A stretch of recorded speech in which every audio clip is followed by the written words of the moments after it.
কোরআন শরীফে ফরমান জারি করছেন, ইন্না রাহমাতুল্লাহি করিবুম মিনাল মুহসিনিন। হে আমার বান্দারা, আমার মুহসিন বান্দা যারা আছে, আমার যারা নৈকট্যপ্রাপ্ত বান্দা আছে, আমার যারা নেককার বান্দা আছে, তাদের সাথে থাকো। কেন? আমি আল্লাহর সমস্ত গোটা জাহানের রহমত নাজিল হয়, বারিশ হয় আমার মুকাররম নেককার বান্দাদের কাছে। এই যে আল্লাহ আমাদেরকে একটা জীবন দিয়েছেন, এই জীবনটা আমরা কাদের সাথে চলবো, উঠবো, হাঁটা চলা করব, আমাদের জীবন অতিবাহিত কার সাথে করব, এই ধরনের একটা মেসেজ আল্লাহ কোরআন শরীফে গোটা জাহানের মুসলমানের জন্য আল্লাহ দিয়েছেন। সুবহানাল্লাহ।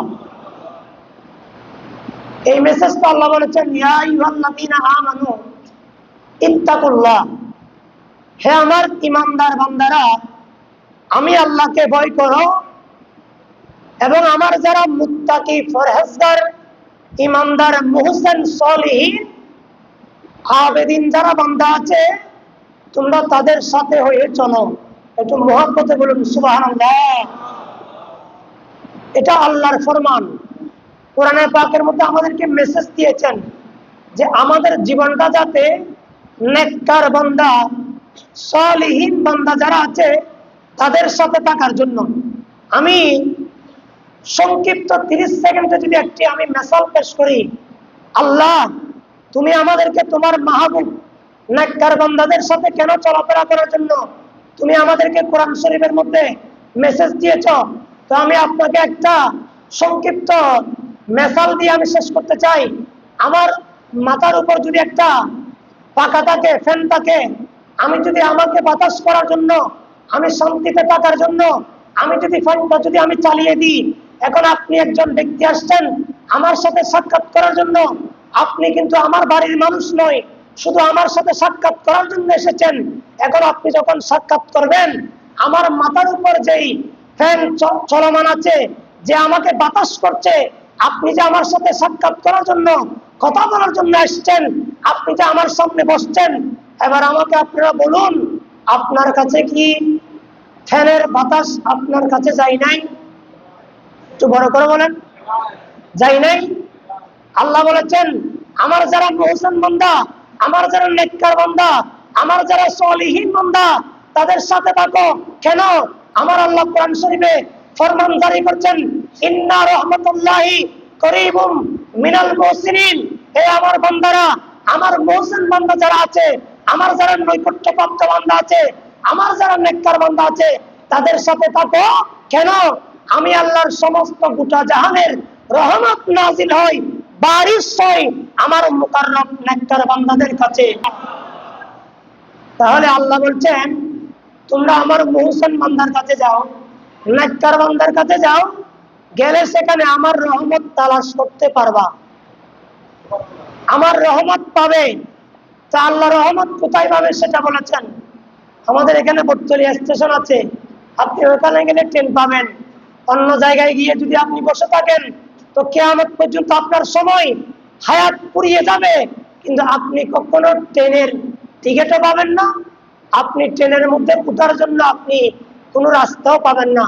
কারণ স্টেশনে গেলেই আপনার গন্তব্য পৌঁছাবার জন্য উদ্দেশ্য হাসিল হবে। আল্লাহ সুবহানাহু ওয়া তাআলা কোরআন শরীফ আমাদেরকে একথা বুঝিয়েছেন, আমার যদি রহমত পেতে চাও, আমার নেককার বান্দাদের সাথে থাকো। একটু বড় করে বলুন সুবহানাল্লাহ। আমি এই ঘটনা এই জন্য জেনেছি, সূরা কাহফ একটা কোরআন শরীফের সূরা আছে, আপনারা জানেন 16 নম্বর পারার মধ্যে আছে এই সূরাটুকু। এখানে একটা বিশাল আজিম মানুষকে একটা মেসেজ দিয়েছেন আল্লাহ।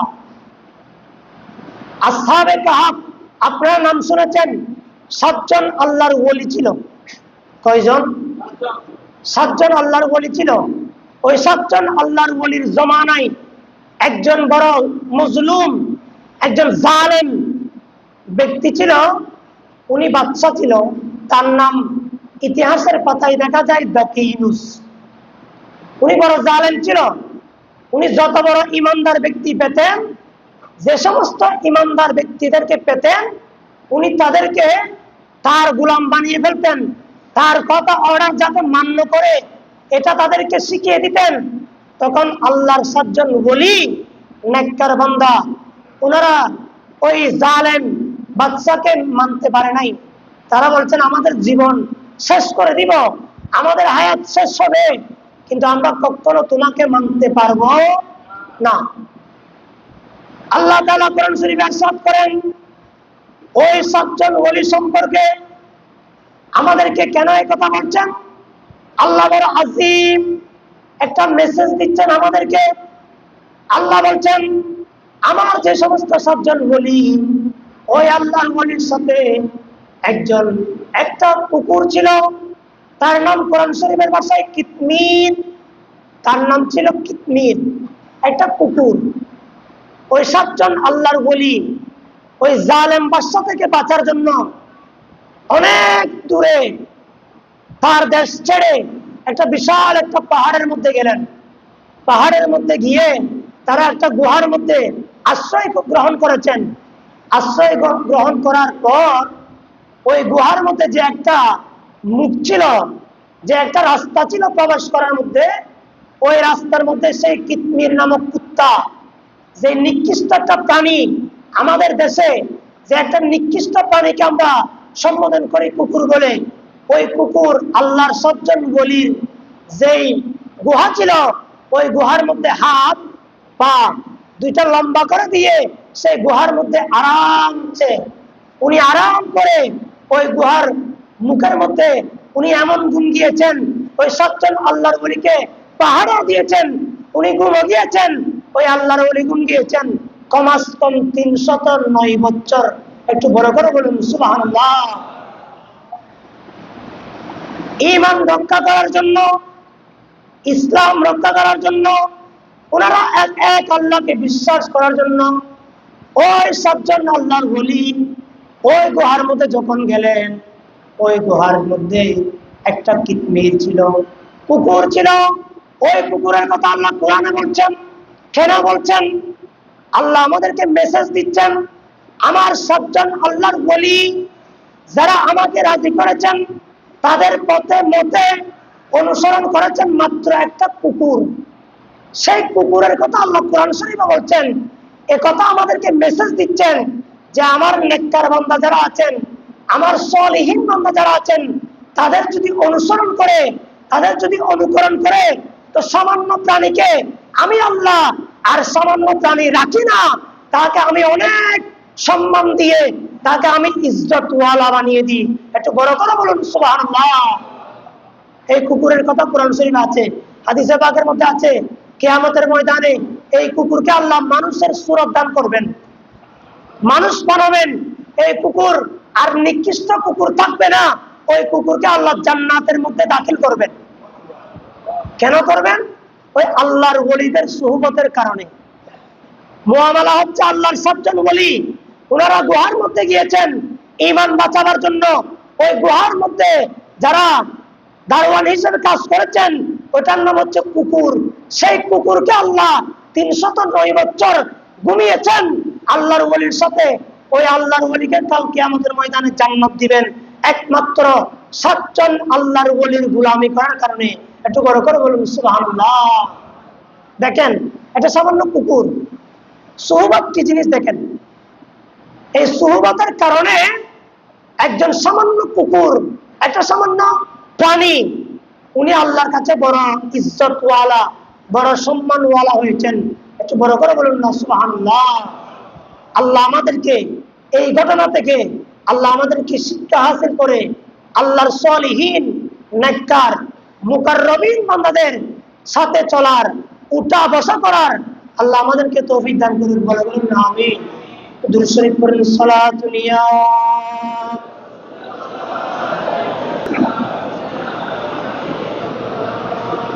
हर के इश्क़े मुस्तफा सा माने बाहर बरदर गुमशायदा माने साला दुनिया।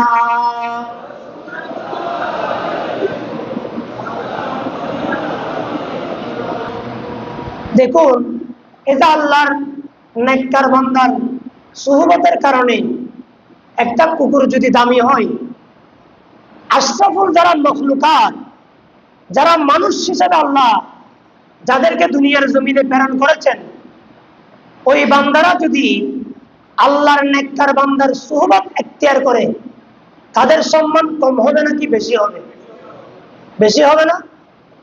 রসুল পাকের সাথে রসুল পাক সাল্লাল্লাহু আলাইহি ওয়াসাল্লাম আল্লাহর একজন নবী, আল্লাহর একজন রসুল, এখানে কোনো সন্দেহ আছে?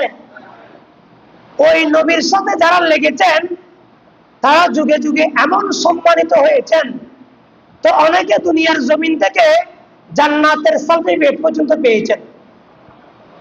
আপনি যদি সিদ্দিক আকবরের জীবনীকে রাখেন, সিদ্দিক আকবর ছিল না, ফারুকে আজম ছিল না, উসমানে জুন্নুরাইন ছিল না, মৌলা আলী শেরে হুদা ছিল না। ওনারা একজন আপন আপন বান্দা ছিল, আপন আপন ব্যক্তি ছিল। যেই মাত্র নবীর সাথে লেগেছেন, ওই মাত্র ওই ব্যক্তিদের সম্মান এমন হয়েছেন, পৃথিবীর ইতিহাসে কিতাবের মধ্যে প্রমাণিত হচ্ছে। আকীদার যত কিতাব আছে, শরিয়া আকাইদে নসফি সহ, নিবিরাজ সহ যত আকীদার কিতাব আছে, সমস্ত কিতাবের মধ্যে একথা উলামায়ে কিরাম ব্যক্ত কণ্ঠে বলেছেন যে আফদালুন নাস বাদাল আম্বিয়া হুয়া আবু বকর সিদ্দিক। সমস্ত নবীদের পরে, সমস্ত মানব জাতির মধ্যে যিনি শ্রেষ্ঠ ব্যক্তি, ওই শ্রেষ্ঠ ব্যক্তির নাম হচ্ছে আবু বকর সিদ্দিক। করে করে বলুন সুবহানাল্লাহ। আবু বকর সিদ্দিকের পরে কে? কিতাবের মধ্যে আসছে তার নাম হচ্ছে ফারুকে আজম। তারপরে কে? উসমানে গনি। তারপরে কে? মৌলা আলী শেরে হুদা রাদিয়াল্লাহু তাআলা। এরপরে কে? আশারায়ে মুবাশশারার যে 6 জন রয়েছে, বাকি 6 জন। এরপরে কে?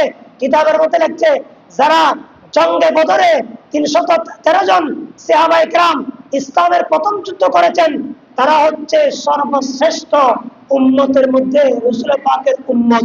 বড় করে বলুন সুবহানাল্লাহ। তাহলে এখন আপনি যদি প্রশ্ন রাখেন, 7 জন আল্লাহর ওলির সাথে যদি একটা সামান্য প্রাণী কুকুর যদি সুহবত হওয়ার কারণে, সুহবত এখতিয়ার করার কারণে, কিছু সময় অতিবাহিত করার কারণে তার মকাম যদি এই হয়, সে যদি মানুষ রূপে যদি জান্নাতি ওয়ালা হয়, এবার আপনি বলেন যিনি নবীদের নবী, রাসূলদের রাসূল, ইমামুর রাসূল সরওয়ারে দো জাহাঁ সাল্লাল্লাহু তাআলা আলাইহি ওয়াসাল্লামের সাথে জীবন যৌবন বৃদ্ধ অবস্থায় এখনো রাসূল পাকের সাথে যিনি শাহিদ আছেন, সে আবু বকর সিদ্দিকের পজিশন আল্লাহর কাছে বড়, কত বড় মহান আলিশান মর্তবা, একটু চিন্তার বিষয়। আল্লাহ বুঝার তৌফিক দান করুন, আমিন। তাহলে রাসূল পাকের সাথে যদি লাগার কারণে এই হয়, আমি যদি বলি রাসূল পাকের স্ত্রী, আমাদের রাসূল পাকের স্ত্রী প্রায় 9 জন থেকে কমপক্ষে 13 জন ছিল। তার মধ্যে সর্বপ্রথম যিনি স্ত্রী, তার নাম হচ্ছে উম্মুল মুমিনিন খদিজাতুল কুবরা রাদিয়াল্লাহু তাআলা আনহা। ঠিক কিনা? ইনি আমাদের আম্মা কিনা? আমাদের আম্মা জান। এনার নাম হচ্ছে খদিজাতুল কুবরা রাদিয়াল্লাহু তাআলা। আল্লাহ সুবহানাহু ওয়া তাআলা কোরআনুল হাকিমের মধ্যে সেই রাসূল পাকের স্ত্রীদের ব্যাপারে আল্লাহ একটা ফরমান জারি করেছেন। কেন? আমার যে বিষয়বস্তু আমি বলছি সুহবত থাকার কারণে, যে কুকুর যেরকম দামি হয়েছেন, এবার রাসূল পাকের স্ত্রী কেমনে দামি হয়েছেন দেখেন। আল্লাহ কোরআন শরীফে ইরশাদ করেছেন, সূরা আহজাব, আল্লাহ ইরশাদ করেছেন, ইয়া নিসা আন-নবী লাস্তুন্না কা আহাদিম মিনান নিসা। হে আমার নবীর পরিবারের স্ত্রীরা, তোমাদেরকে সবাই মনে করে মহিলা, তোমরা মহিলা জাতি। আমাদের মা জাতি আছে, স্ত্রী জাতি আছে, আমাদের মায়েরা আছে, বোনেরা আছে, স্ত্রীরা আছে, আপন আপন একটা ক্যাটাগরি আছে না নাই? আছে না? আমাদের মা, আমাদের স্ত্রী, আমাদের বোন, আমাদের কন্যা সন্তান। যে আমি 4 প্রকার বললাম মহিলার কথা, এই 4 প্রকার মহিলার সম্মান কি এক না ভিন্ন ভিন্ন আছে? কথা বলুন। ভিন্ন ভিন্ন আছে না? মায়ের সম্মান আলাদা, স্ত্রীর সম্মান আলাদা, সন্তানের সম্মান, কন্যা সন্তানের সম্মান আলাদা, স্ত্রীর সম্মান আলাদা, বোনের সম্মান আলাদা। আল্লাহ কিন্তু ইরশাদ ফরমান করছেন, কোরআনুল হাকিমের মধ্যে সূরা আহজাবের মধ্যে আল্লাহ ইরশাদ করছেন, ইয়া নিসা আন-নবী লাস্তুন্না কাআহাদিম মিনান নিসা। ইয়া আমার আল্লাহ ইরশাদ করছেন, ইয়া রাসূলুল্লাহ, আমি আপনার মাধ্যমে সমস্ত গোটা মুসলমানদেরকে একথা আমি জানান দিতে চাই যে আপনি রাসূলের সাথে স্ত্রী হওয়ার কারণে যে মহিলারা এত সম্মানিত, এত মর্তবাওয়ালা, এত ইজ্জতওয়ালা, এত শরাফতওয়ালা, এত কারামতওয়ালা, তারা হয়েছেন একমাত্র আপনি রাসূলের সুহবত হওয়ার কারণে, আপনি রাসূলের সাথে তারা যাওয়ার কারণে, নেকাহ হওয়ার কারণে, আকদের মধ্যে যাওয়ার কারণে তাদের পজিশন এমন হয়েছে। আল্লাহ বলছেন, ইয়া নিসা আন-নবী লাস্তুন্না কাআহাদিম মিনান নিসা। ও নবীর পরিবারের স্ত্রীরা, গোটা জাহানে যত মা জাতি আছে, যত স্ত্রী জাতি আছে, যত বোন আছে, যত কন্যা সন্তান আছে, গোটা জাহানের সমস্ত নারী জাতির মধ্যে শ্রেষ্ঠত্ব মহিলা হচ্ছে আপনি নবীর পরিবার, অর্থাৎ খদিজাতুল কুবরা থেকে শুরু করে রাসূল পাকের 13 জন স্ত্রী। চিৎকার দিয়ে বলুন সুবহানাল্লাহ। আল্লাহ ইরশাদ করছেন কোরআন শরীফের মধ্যে যে রাসূল পাকের স্ত্রী হওয়ার কারণে আপনি আর আমার মতো কোনো ব্যক্তি রাসূল পাকের স্ত্রীকে আর আমাদের চোখে সাধারণ কোন চোখ দিয়ে রাসূল পাকের স্ত্রীকে আর মাপার কোন রাস্তা আল্লাহ রাখে নাই। কোরআন শরীফ সূরা আহজাবের আয়াত আল্লাহ ইরশাদ প্রমাণ করছেন। আর আমরা সেই যুগে এসে কেউ কোনো আওয়াজ থেকে যদি আমরা বুঝি রাসূল পাকের সুহবত হওয়ার কারণে, কোরআন শরীফ আল্লাহ ফরমান জারি করেছেন যে আসহাবে কাহাবের 7 জন আল্লাহর ওলির সাথে যদি আপনার থাকার কারণে যদি একটা কুকুর যদি দামি হয়, এবার বলুন রাসূল পাকের সাথে থাকার কারণে সাহাবীর সম্মান কি কমেছে না বেড়েছে? একটা কুকুরকে, এটাকে কিতমির শরীফ বলা হয়, এই কুকুরকে কুকুর বলা হয় নাই, এখানে কিতমির বলা হচ্ছে। কিতমির কুকুরের একটা নাম দিয়েছেন আল্লাহ সুবহানাহু ওয়া তাআলার কুদরতি ভাষায়, ওই কুকুরের নাম দিয়েছেন কিতমির। এটা জান্নাতে যাবে, এটাকে আপনি কটাক্ষ করতে পারবেন? একটু কথা বলুন তো। সামান্য একটা কুকুরকে যদি আপনি যদি কটাক্ষ করতে না পারেন, ওই কুকুরকে যদি ইহানত করতে না পারেন, রাসূল পাকের সাথে যারা ছিলেন, যারা থেকেছেন, যারা নামাজ পড়েছেন, যারা রোজা রেখেছেন, যারা ইসলাম প্রতিষ্ঠা করেছেন, ওই সাহাবীর বিপরীতে কোনো কথা বলার কোন মানুষের ক্ষমতা আছে? এ কথা কি আল্লাহ কোন রাস্তা রেখেছেন? রাস্তা রেখেছেন? আল্লাহ কোরআন শরীফে বলছেন, উলাইকা হাসুনা রফিকা। আল্লাহ কোরআন শরীফের মধ্যে ব্যক্ত কণ্ঠে স্পষ্ট ভাষায় এলান দিয়েছেন, ওগো আমার মুসলমান ইমানদার জাতিরা, তোমরা শুনো যে উলাইকা হাসুনা রফিকা, আমার নবীর যারা সাহাবী, আমার নবীর যারা রফিক, আমার নবীর যারা বন্ধু, আমার নবীর সাথে যারা থেকেছেন, তাদের জন্য জান্নাত আমি আল্লাহর পক্ষ থেকে আমি দুনিয়ার জমিনে থাকতে ওয়াজিব করে দিয়েছি। বড় করে বলুন সুবহানাল্লাহ। আল্লাহ বলেন উলাইকা হাসুনা রফিকা, মানে এখানে হাসুনা মানে হাসুনার তাফসীর করছেন সমস্ত মুফাসসিরিন কিরাম, এই তাফসীর করেছেন এখানে হাসুনা মানে এখানে আল জান্নাহ। আমার নবীর সমস্ত সাহাবাদেরকে আল্লাহ সুবহানাহু ওয়া তাআলা আল্লাহ কুদরতি ভাষায় একথা জানান দিয়েছেন, আমার নবীর সাহাবীদেরকে আমি আল্লাহর পক্ষ থেকে জান্নাতের গ্যারান্টি। তো আমার নবীর যারা স্ত্রী, তাদেরকে বলা হয় স্ত্রীও, তারা আবার সাহাবিয়া। ছেলে হলে সাহাবি, মেয়ে হলে সাহাবিয়া। আপনি যদি সাহাবী সম্পর্কে যদি আল্লাহ যদি একথা বলেন, তো সাহাবিয়ানের ভিতর আছে না? আছে। সুতরাং মা খদিজাতুল কুবরা রাদিয়াল্লাহু তাআলা, মা আয়েশা সিদ্দিকা রাদিয়াল্লাহু তাআলা, হযরত হাফসা রাদিয়াল্লাহু তাআলা সহ রাসূল পাকের যত সাহাবী আছে, যত সাহাবিয়া আছে, সবার ব্যাপারে আমার নবী কি বলেছেন জানেন? আল্লাহ আল্লাহ লা তাত্তাখিযু ফারদাম বাদি। আমার নবী স্পষ্ট ভাষায় হাদিসে পাকের মধ্যে এলান করেছেন, ওগো আমার উম্মতেরা শুনো শুনো, আমি রাসূলুল্লাহ তোমাদেরকে একটা ফরমান জারি করছি। আল্লাহ আল্লাহ, খোদার শপথ, খোদার শপথ, আমি কসম করে বলছি লা তাত্তাখিযু ফারদাম বাদি, যে আমার সাহাবীদের সমালোচনা, আমার সাহাবীদের কোনো দুষ ত্রুটি আয়াত তোমাদেরকে আমি আলোচনা করার, চর্চা করার আমি হারাম করেছি। কেন? তারা আমার নবীর সাহাবী, তারা আমার নবীর সাহাবিয়তের মকাম কিরকম দেখেন। একজন ব্যক্তি আমার নবীর জুতা মুবারক সেলাই করতেন, কোনো কোনো সময় জুতা বহন করতেন। এক ইহুদির সন্তান, তখন উনি অসুস্থ। রসুল পাক সাল্লাল্লাহু আলাইহি ওয়াসাল্লাম যখন ওনাকে দেখছেন না, তখন রসুল জিজ্ঞেস করলেন, কিরে ওই ইহুদির সন্তান কোথায়? আমি কয়েকদিন যাবত তাকে দেখতে পাচ্ছি না, সে কোথায়? তখন সংবাদ আসলো যে উনি অসুস্থ। তখন রসুল পাক বলছেন যে চলো আমি উনাকে দেখতে যাব। দেখেন রসুল্লাহ কেমন মানবতার নবী। উনি এখনো কলমা পড়ে নাই, একজন ইহুদি, শুধু নবীর সাথে প্রায় সময় দেখা হতো। ওই ইহুদির সন্তান রসুল পাকের জুতা মুবারক সময় সময় বহন করতেন। রসুল্লাহ সেখানে গেলেন, সাথে সাহাবা ইকরাম ছিলেন। তখন রসুল পাক দেখতে পেলেন, কারণ আল্লাহর নবীরা তো আমাদের মতো শক্তিমান নয়। আল্লাহর নবীরা আমরা পর্দার ভিতরে কি আছে অনেক সময় দেখতে পারি না, কারণ অনেক সময় মানুষের চোখ থাকলেও জ্যোতি থাকে না, সেজন্য চশমা ব্যবহার করা হয়। 2 হাত 3 হাত জিনিস দেখতে পাই না, কিন্তু আমাদের চোখ আছে কিন্তু দেখতে পাই না। তো নবুয়তের চোখের পাওয়ার কিরকম?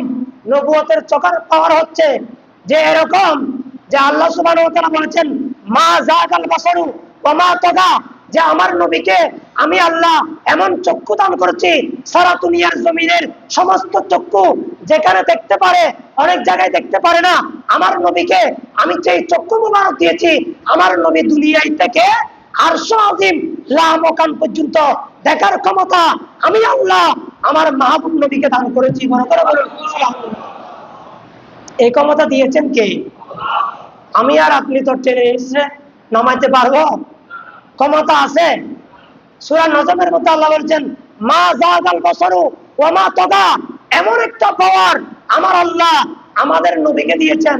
তো আমার নবীতে দেখতে পাচ্ছেন ওই ইহুদির সন্তান আর পৃথিবীর জমিনে বেশি দিন থাকবে না, বেশিক্ষণ থাকবে না, উনি মারা যাবে।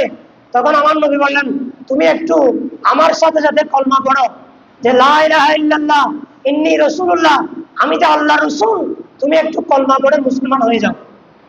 তখন ওই ইহুদি সন্তান রসুল পাককে বারবার দেখতে লাগলেন, কারণ ইহুদিদের একটা অভ্যাস হলো তাদেরকে যদি কলমার তালিম দেওয়া হতো, তারা আগে তাদের পূর্ববর্তী যারা ছিল, যারা তাদের বাপ দাদার ধর্ম ছিল, তারা সেদিকে একটু চিন্তা করত। তো উনিও সেরকম ওনার আব্বার দিকে দেখতে লাগলেন।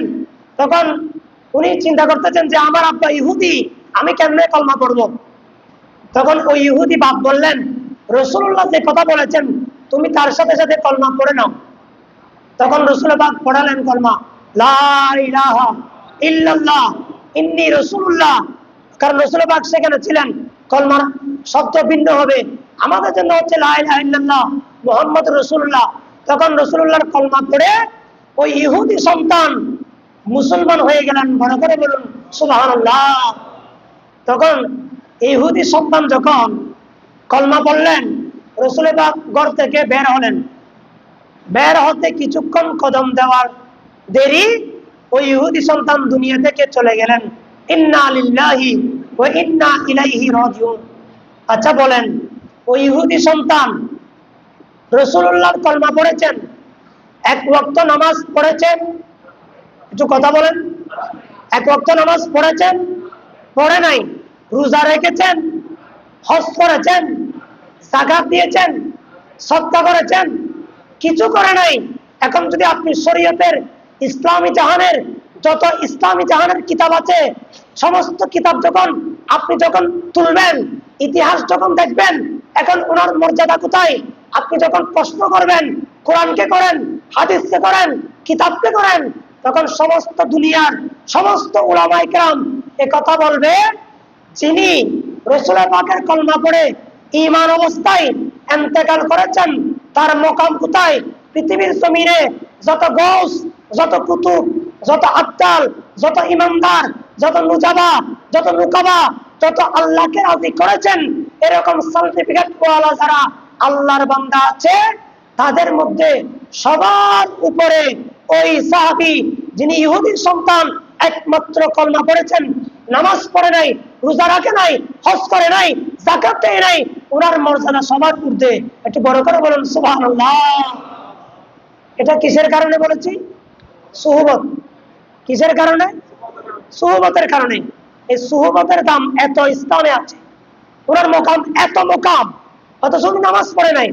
এখন কি আপনি বলবেন আমার জীবনে আমি বহু ওয়াক্ত নামাজ পড়েছি, আমার জীবনে আমি বহুবার হজ করেছি, আমার জীবনে আমি বহু লক্ষ লক্ষ টাকা সৎকা করেছি, সুতরাং আমি একজন সাহাবীর মর্যাদাকে ডিঙ্গিয়ে আমি উপরে গিয়েছি, এরকম স্পর্ধা, এরকম জবান আল্লাহর জমিনে কোন মুসলমানকে আল্লাহ দিয়েছেন? দিয়েছেন? কেউ যদি বলে তার ব্যাপার, আল্লাহকে যদি আপনি মানেন, আমানতু বিল্লাহ, আল্লাহর উপর যদি আপনার বিশ্বাস থাকে, আপনি যদি আল্লাহর উপর ঈমান আনেন, তো আল্লাহ তো রাস্তা বন্ধ করে দিয়েছেন। আমার নবীর যারা সাহাবী, তাদের মোকাম তোমাদের সবার আগে। এখানে অনেক মানুষ আছে, জীবনে অনেক মানুষ হজ করেছেন, নামাজ পড়েছেন। এখানে আমার বাপের, আমার পিতার সম্মান সমান অনেক মানুষ আছে, অনেক নামাজ পড়েছেন। আপনি কি কসম করে বলতে পারবেন যে আপনি নামাজ পড়েছেন ঠিক এক ওয়াক্ত নামাজ আল্লাহর দরবারে যথাযথভাবে আপনি আল্লাহর দরবারে গ্রহণ করিয়ে দিতে পেরেছেন? এরকম ক্ষমতাওয়ালা মানুষ এখানে হাজার মানুষের ভিতর কেউ আছে? নাই, কেউ বলতে পারবে না। শুধু একথা আপনি আশ্বাস, একথা বিশ্বাস করতে পারবেন যে আমি যে আল্লাহর ইবাদত করছি সে আল্লাহ আমাকে দেখতে পাচ্ছেন। আল্লাহ আমাদেরকে দেখছেন কি দেখছেন না? দেখছেন না? বিশ্বাস আছে নাই? আছে। আল্লাহ আমার সামনে, আমি খানায়ে কাবার দিকে মুতাওয়াজ্জু হয়েছি। খানায়ে কাবা আমার রব নয়, শুধু আল্লাহর দিকে নিসবত হওয়ার কারণে। খানায়ে কাবা তো একটা দেওয়ালের নাম। আমরা কি খানায়ে কাবার ইবাদত করি নাকি খানায়ে কাবার মালিকের ইবাদত করি? কি বলেন? মালিকের ইবাদত করি না? কিন্তু আমরা নামাজের মধ্যে কি বলি? মুতাওয়াজ্জিহান ইলা জিহাতিল কাবাতিশ শরীফাতি, সম্মানিত কাবার দিকে মুতাওয়াজ্জু হয়েছি। তো আপনি যদি প্রশ্ন করেন, হুজুর আমরা তো নামাজ কাবা শরীফের পড়ি না, আমরা তো নামাজ সামান্য একটা, এটা একটা দেওয়াল, দেওয়ালের ইবাদত করি না, আমরা নামাজ পড়ি তো আল্লাহর জন্য, তো এদিকে হতে কেন বলেছেন? তো আপনি আল্লাহকে বলবেন, আল্লাহকে যখন প্রশ্ন করবেন, আল্লাহ বলবে আপনাকে কি বলেন জানেন? ইন্না আউওয়ালা বাইতিন উদিয়া লিন-নাস লাল্লাযী বিবাক্কাতা মুবারাকা হুদাল লিল আলামিন ফীহি আয়াতুন বাইয়িনাতুন মাকামু ইব্রাহিম। আল্লাহ তখন আপনাকে বলবে এই ঘর হচ্ছে আমার নিসবত, আমি বানিয়েছি, এই ঘরের নিসবতের সাথে আমার সাথে নিসবত, তো তোমরা ওই ঘরের দিকে ইবাদত করবা। তো আমার কথা যে তোমরা মেনেছো, সেজন্য এটা আমার ইবাদত হিসেবে আমি তোমাদের পক্ষ থেকে আমি গ্রহণ করব। বড় করে বলুন সুবহানাল্লাহ। অথচ আমরা খানায়ে কাবার ইবাদত করি না, আমরা ইবাদত করি খানায়ে কাবার মালিকের। আমরা খানায়ে কাবার মালিকের। এখন আল্লাহ বলেছেন এই কথা যে তোমরা খানায়ে কাবার দিকে নামাজ পড়ো, ঠিক আল্লাহ বলেছেন তোমরা নেককার সালেহীন বান্দাদের সাথে চলো, ঠিক আল্লাহ বলেছেন সাহাবায়ে কিরামের ব্যাপারে তোমরা সব সময় জবান বন্ধ রাখো। আমার নবীর যারা স্ত্রী আছেন তাদের সমালোচনা থেকে তোমরা জবান বন্ধ রাখো, এই কথা বলেছেন আল্লাহ। এই কথা বলেছেন কে? সুতরাং আমরা যারা আমানতু বিল্লাহি, আল্লাহর উপর ঈমান এনেছি, রাসূলের উপর ঈমান এনেছি, আমাদের কারো এই শক্তি নাই যে আল্লাহর ওলি, আল্লাহর সাহাবা, আল্লাহর নবীর সাহাবায়ে কিরাম, আল্লাহর নবী, আল্লাহর নবীর স্ত্রীগণের সমালোচনা করা এটা সম্পূর্ণ হারাম। যারা করবে মনে রাখবেন অচিরেই তারা ঈমান থেকে বিচ্ছিন্ন হয়ে তাদের মওত হবে। এরকম ইতিহাসে অনেক ঘটনা নজির আছে। আমি যদি একটি ঘটনা ওয়াকিয়া আপনার সম্মুখে আমি পেশ করতে চাই। খানায়ে কাবা এক সময় হাজ্জাজ বিন ইউসুফ নামক ইতিহাসের পাতায় একজন বড় নেককার ব্যক্তি ছিল এক সময়, হাজ্জাজ বিন ইউসুফ। উনি কোরআন শরীফের নকতা দিয়েছেন। কোরআন শরীফে আগে নকতা ছিল না, কোরআন শরীফে আগে হরকত ছিল না, এগুলো হাজ্জাজ বিন ইউসুফ এখানে অ্যাড করেছেন, উনি যারা হাফেজে কোরআন আছে ওনাদের থেকে অ্যাড করেছেন, সংযোজন করেছেন। কিন্তু ইতিহাসের পাতায় দেখা যায় হাজ্জাজ বিন ইউসুফ ওনার জীবনের শেষ মুহূর্ত ভালো যায় নাই। উনি আল্লাহর ঘরের খানায়ে কাবার গিলাফ শরীফের মধ্যে আগুন জ্বালিয়েছেন, উনি বড় কমবক্ত হয়েছেন, উনি আল্লাহর নেককার বান্দাদের উপর অনেক ইস্তিমূল চালিয়েছেন। এই আল্লাহর নেককার বান্দাদের অসম্মানী করার কারণে আল্লাহ ওনাকে এমন শাস্তি দিয়েছেন, উনি আল্লাহর ঘরের সাথে বেঈমানি করেছেন, আল্লাহর ঘরের সাথে বেইজ্জতি করেছেন, তারপরে ওনার মত হয়েছে। পরে করে বলুন না নাউজুবিল্লাহ। আমরা কি ইমান ইমান গ্রহণ করে আমরা ইমানদার, আমরা ইমানটা নিয়ে আমরা কবরে যাইতে চাই কি চাই না? চাই না? তো আমরা যদি কবরে যদি ইমান নিয়ে যেতে চাই, আমাদের সবচেয়ে আল্লাহর ফরমান মোতাবেক যে কাজটা করা বর্তমানে দরকার সেটা হচ্ছে সুহবত। সেটা হচ্ছে সুহবত। আপনি যদি আমাদের দেশে ফার্সি ভাষা একটা কবিতা আছে, সুহবতে সলেহ তোরা সলেহ কুনন, সুহবতে তলেহ তোরা তলেহ কুনন। যে এক সুফি ইকরাম বলেছেন যে আপনি যখন নেককার বান্দার সাথে থাকবেন তখন আপনি নেককার হবেন, আপনি যদি বদকার ব্যক্তির সাথে হাঁটেন আপনি তখন বদকার হবেন। নেককারের সাথে আপনি যদি হাঁটেন তখন আপনি অবশ্যই নেককার হবেন। আপনার বন্ধু একজন নামাজি, এখানে অনেক কলেজ ইউনিভার্সিটি অনেক ইয়ং ভাইয়েরা আছেন। আমার ভাইয়েরা, আপনাদেরকে কথা মনে রাখা দরকার, আপনি বর্তমানে কাকে বন্ধুত্ব করছেন? একজন কোরআন শরীফের মধ্যে একজন সামান্য কুকুর যদি আল্লাহর ওলির সাথে বন্ধুত্ব করার কারণে, সুহবত করার কারণে উনি যদি জান্নাতি হয়, আজকে আপনাকে এটা মেসেজ দিলাম, আপনি মাথায় রাখেন, আপনি বর্তমান সময়ে কাকে আপনি বন্ধু বানাচ্ছেন? আপনি কি নেককার বন্ধু বানাচ্ছেন নাকি বদকার বন্ধু বানাচ্ছেন? আপনার বন্ধু যদি বদকার হয় কখনো আপনাকে নামাজিওয়ালা বানাবে না, কখনো আপনাকে রোজাদার বানাবে না, কখনো আপনাকে হাজি বানাবে না, কখনো আপনাকে সৎকারী বানাবে না। তো আপনার উচিত হচ্ছে দুনিয়ার জমিনে আপনাকে একজন নেককার বন্ধু তালাশ করা। একজন নেককার বন্ধু, যে বন্ধুর সাথে হাঁটলে উঠলে বসলে আল্লাহর কথা স্মরণ আসে, আল্লাহ রসুলের কথা স্মরণ আসে, যখন আপনি এভাবে চলবেন তো আপনি বন্ধুর মাধ্যমেও দুনিয়া অতিবাহিত করে আপনি আল্লাহ এবং আল্লাহ রসুলের সন্তুষ্ট অর্জন করতে আপনি পারবেন। হাদিসে পাকের মধ্যে আছে, এখানে অনেক লম্বা গোনা, আমি শেষের দিকে যাচ্ছি। আমার নবী কোরআন শরীফের মধ্যে আল্লাহ সুবহানাহু ওয়া তাআলা বলেছেন, আল্লাহ আখিল্লাহু ইয়াউমাইযিন বাদুহুম লিবাদিন আদুফুন ইল্লাল মুত্তাকিন। কিয়ামতের ময়দানে কেউ কারো বন্ধু হবে না, কেউ কারো ভাই হবে না, কেউ কারো সন্তান হবে না, কেউ কারো বাপ হবে না, সবাই ছুটে ছুটে থাকবে, সবাই আপনি আপনি আপনি চলবে। কিন্তু একজন ব্যক্তি আপনাকে ফেলে কখনো যাবে না। আল্লাহ বলেছেন, আল্লাহ আখিল্লাহু আল্লাহ আখিল্লাহু ইয়াউমাইযিন বাদুহুম লিবাদিন আদুফুন। কিয়ামতের ময়দানে আজকে যে মসজিদে আমরা সবাই আসলাম, কেউ কারো আত্মীয়, কেউ কারো পরিচিত, কিয়ামতের ময়দানে সবাই একজন অন্যজনের দুশমন হবে।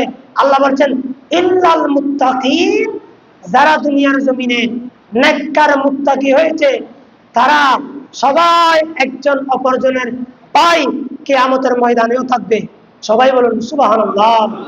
সুতরাং আমি যে মেসেজটুকু আপনাদেরকে উপস্থাপন করতে আমি চেয়েছিলাম এটা হচ্ছে সুহবত। নবীর সাথে সুহবতের কারণে সাহাবায়ে কেরামের মর্যাদা বেড়েছে, তাদের সাথে সুহবতের কারণে তাবিঈদের মর্যাদা বেড়েছে, তাদের সাথে সুহবতের কারণে তবে তাবিঈনদের মর্যাদা বেড়েছে। রাসূলুল্লাহ ইরশাদ করেছেন, সুম্মাল্লাযিনা ইয়ালুন করনি, যে ফকরনি করনি ফকরনি, যে আমার নবী হাদিসে পাকের মধ্যে বলেছেন একথা যে তিনটা সময় বড় মানুষেরা বড় দামি মানুষ আমার জমানা, আমার সাথে লাগার কারণে, সাহাবীদের জমানা, সাহাবীদের সাথে লাগার কারণে, তবে তাবিঈনদের জমানা, তাদের পরে তবে তাবিঈনদের জমানা। সুতরাং নেককার যারা বান্দা আছে, যারা আল্লাহ এবং আল্লাহ রাসূলের সুহবত পেয়ে গেছেন, তাদের সমালোচনা করা মানে এটা আমাদের ঈমানের বড় একটা খতরার বিষয়, ঈমান চলে যাওয়ার বিষয়। সুতরাং আমাকে ঈমান যেরকম রক্ষা করতে হবে, ইসলামও সেভাবে রক্ষা করতে হবে। ঈমানও সেটা বলেছেন, ইসলামও সেটা বলেছেন।